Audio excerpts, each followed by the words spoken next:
Вслед за остальными автопроизводителями компания Hyundai резко подняла цены в России. Все представленные модели получили рекордные прибавки.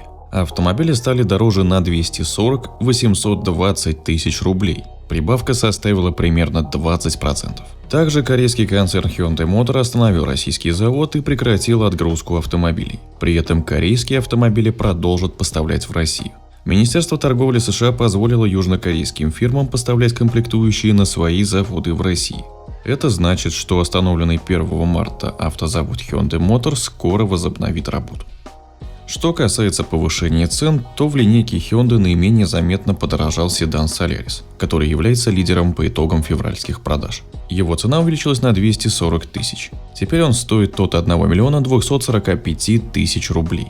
Это на 212 тысяч дороже отечественного конкурента Lada Vesta, которая недавно подорожала на 170 тысяч рублей. Причем это модель уходящего поколения, а не обновленная Vesta NG.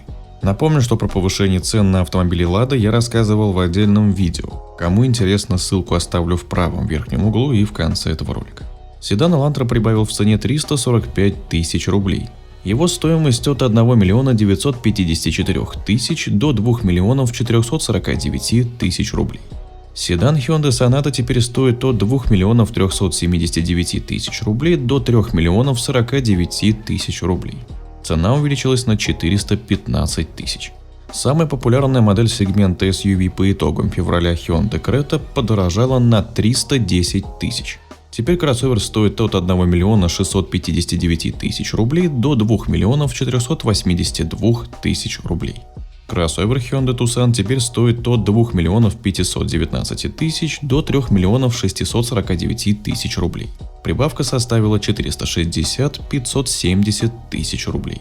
Hyundai Santa Fe прибавил в цене 600-675 тысяч рублей. Его минимальная стоимость составляет 3 миллиона 429 тысяч рублей и доходит до 4 миллионов 429 тысяч рублей.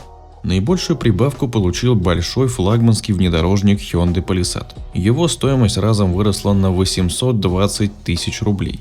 Минимальная цена теперь составляет 4 миллиона 669 тысяч рублей и 5 миллионов 329 тысяч рублей за топ-версию.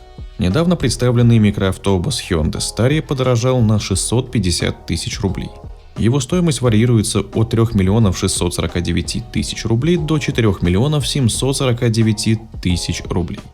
Отмечу, что это рекомендованные розничные цены от производителя, а дилерские наценки могут в разы превышать официальную корректировку прайса. Например, Solaris в комплектации Elegance с двигателем 1,6 литра и 6-ступенчатым автоматом стоит 1 миллион 541 тысячу рублей, но официальные дилеры продают аналогичный автомобиль за 2 миллиона 484 тысячи рублей, что на 943 тысячи больше рекомендованной розничной цены. Друзья, напомню, что на случай блокировки YouTube я создал телеграм-канал, в котором я дублирую контент и добавляю другие новости. Ссылку на него оставлю в описании под видео и в закрепленном комментарии. Также в комментариях под видео вы можете написать, какой автомобильный бренд вам интересен для разбора цен.